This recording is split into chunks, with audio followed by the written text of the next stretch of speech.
The Structure of Scientific Revolutions is a groundbreaking book written by Thomas Kuhn and published in 1962. It presents a new perspective on the history and philosophy of science, challenging traditional notions of scientific progress and introducing the concept of scientific revolutions. Kuhn argues that scientific knowledge does not progress through a linear accumulation of facts and theories but rather undergoes periods of stability known as normal science, interrupted by transformative episodes called paradigm shifts, or scientific revolutions.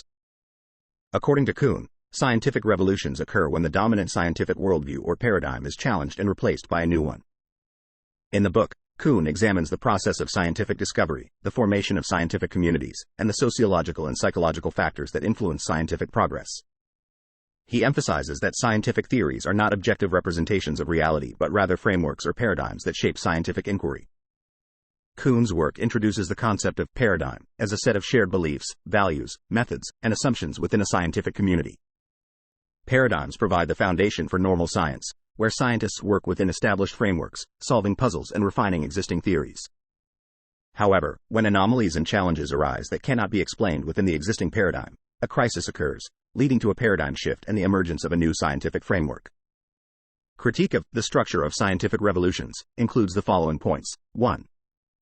Relativism and subjectivity. Critics argue that Kuhn's ideas may lead to relativism in the subjective understanding of scientific knowledge. The concept of paradigm shifts and the dependence on social and psychological factors imply that scientific progress is influenced by subjective human factors rather than an objective pursuit of truth. 2. Incommensurability and progress. Kuhn's notion of incommensurability, the idea that scientific paradigms are incommensurable or incomparable, has been criticized. Critics argue that if paradigms are entirely incommensurable, it becomes challenging to evaluate progress or compare the merits of different scientific frameworks. 3. Overemphasis on discontinuity. Some argue that Kuhn's emphasis on scientific revolutions and paradigm shifts may overlook the continuity and gradual development of scientific knowledge. They suggest that Kuhn's model may not fully capture the complexity of scientific progress and the cumulative nature of scientific discovery. 4. Lack of falsifiability. Critics claim that Kuhn's framework does not provide clear criteria for evaluating the validity of scientific theories or paradigms.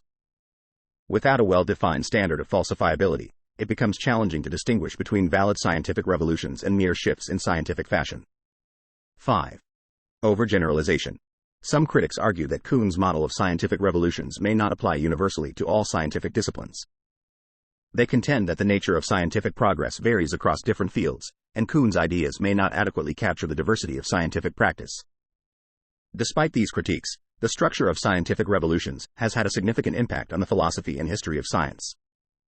It has stimulated extensive debates and discussions on the nature of scientific progress, the sociological factors influencing scientific communities, and the role of paradigms in shaping scientific inquiry. Kuhn's work continues to be influential in the understanding of scientific revolutions and the complexities of scientific knowledge.